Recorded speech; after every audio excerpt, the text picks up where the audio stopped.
Welcome to the world of carnivore in 2024. This is a very popular way of eating, and if you once found it to be very satisfying and now you're struggling with extreme hunger, here I'm gonna break down the top 5 reasons for that and more importantly, how to fix it. I know what you're thinking, I'm in ketosis, so why in the world am I feeling this type of hunger? Even when you're running on fat, there are some hidden causes of excessive hunger.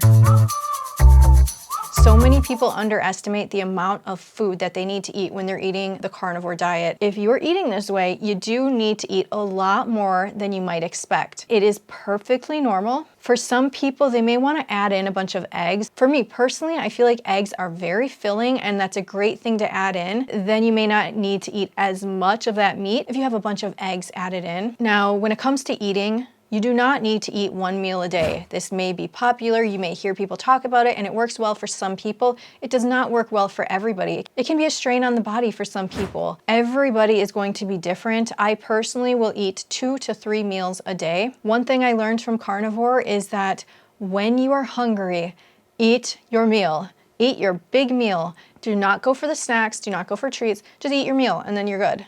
Sometimes people who are talking about the carnivore diet online do not share any negatives to it. And here's something that a lot of people do struggle with. Just from my personal conversations with people, it seems like more females deal with struggling with how monotonous this is.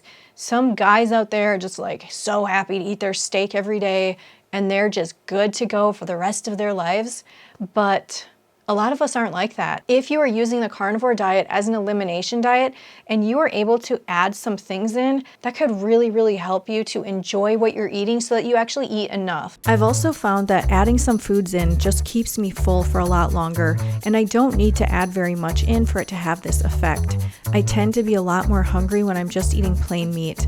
Part of this might be because I'm lactose intolerant and I don't consume dairy, which is very filling for a lot of people.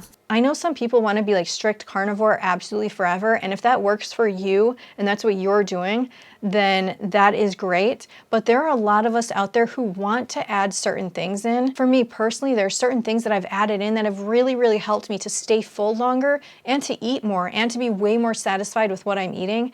So as an example, I don't know why, but for the last few weeks, I have just been very satisfied eating ground beef every single day. It's this beef that I buy from a local farm and it's very fatty. I found an amazing way to make it. I cannot wait to share this with you guys in a short or a full video. But until then, this is it's the laziest way to make it and it's the best I've ever had. It's so good. And so I'll take this ground beef. I can't do this anymore. I can't eat it plain. I just can't. I need more than that if I'm going to be eating a lot of this and I'm going to enjoy it. So recently, I took a can of tomato sauce, I added a bunch of seasoning to it, and then I added that about a tablespoon, half a tablespoon to a tablespoon. I don't go too crazy onto the meat. The other thing I like to add, and this helps me stay full longer and it helps me just enjoy what I'm eating with the freshness of these other ingredients, is I've added some cucumber, which I will pickle, a quick pickling. It lasts in my fridge for a few days and I eat it over a few days. In addition to that, lately I've found that adding in sweet peppers, organic, they're not really sweet, they're just not spicy. I've found that to be really helpful to kind of slow down my digestion a little bit and to make my food taste really good. I don't cook these peppers on the stove. The meat is cooked by itself and then I chop up the peppers and throw them in. Sometimes I pickle them with those cucumbers and sometimes I don't. I've found that the pickling and the addition of these peppers, it just keeps me full longer, and then I totally love the meal I'm eating. To me, the meal ends up tasting like stuffed peppers. If you've ever had stuffed peppers, I love it. I love those flavors. That's been working really well for me. Everybody's gonna be different. I understand if you don't like that way of doing it, but that's working for me personally. And then other times, if I have avocado, I'll add that in. That is a very satiating food to add in. And some of these ingredients also have other great properties like electrolytes and other nutrients and vitamins that you might get from them. If you are somebody who is a strict carnivore and if you deviate from that, it's gonna cause you some issues with food addiction problems, then you have to be really careful and maybe this isn't right for you to add things in. But for some of us, we're using this as an elimination diet and we want to add the things back in. Some people may be totally satisfied with just meat, but others may not. So at the very least, you are way healthier than when you're eating the standard American or wherever you're from diet with all the processed foods. Consuming too much lean protein can leave you feeling very unwell, in addition to being very unsatisfied with what you're eating. A prime example of this phenomenon is known as rabbit starvation. This term was coined during Arctic expeditions where explorers who relied heavily on rabbit meat, an exceptionally lean source of protein, experienced severe health issues. Those who lived on rabbit found themselves constantly hungry with distended stomachs in a state of starvation. Even if they were eating it all the time, they were starving. Rabbit starvation and protein poisoning aren't likely to happen, but the point is, make sure that you're consuming enough fats while you're eating carnivore, or you will not feel well and you'll be extremely hungry. When you're in ketosis, your body is running on fat for fuel, and you can check this with a ketone meter. I use the Keto Sens meter and I really like it, but there are a lot of great options out there. I don't really recommend the ketone urine strips because I don't think those are very accurate. If you become too skinny, this can cause excessive hunger issues on carnivore. And I've been there and I've done that. And I'm glad that I kind of put on a little weight, because for me, I just want to be healthy and strong as I'm aging.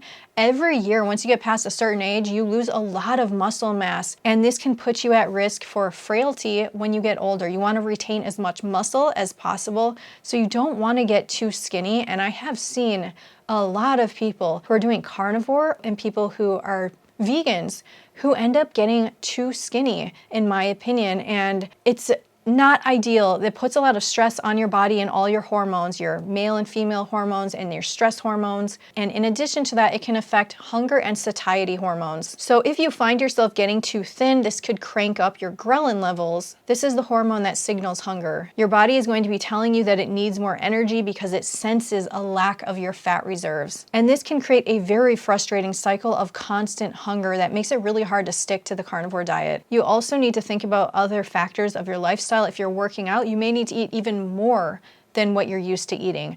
And you may not even be used to eating as much as you're eating on the carnivore diet. You need to eat a lot of meat. It's a lot. It's a big change for a lot of people.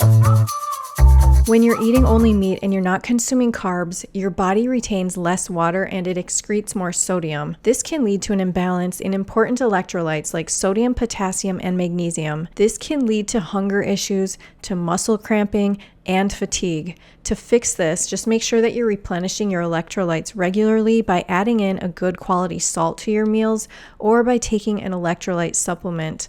I really like the plain element electrolytes, but they are pretty expensive. I'm not trying to tell you to quit caffeine.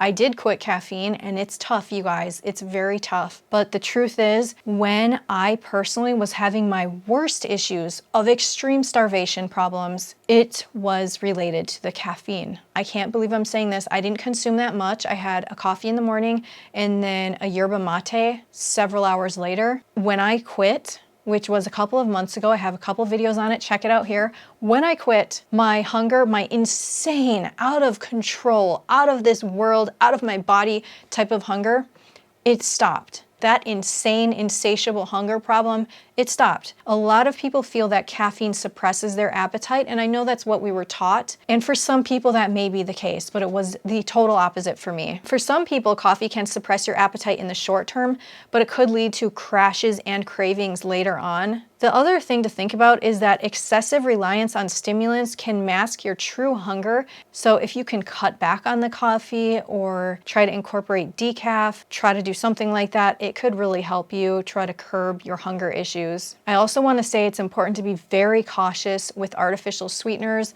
I know some of them are considered natural, and that's nice and everything. I could grow them outside in my garden, I know, but it doesn't mean that it's not going to cause you a problem. For me, if I have any artificial sweeteners, and I mean the smallest amount, it causes me to have ravenous hunger.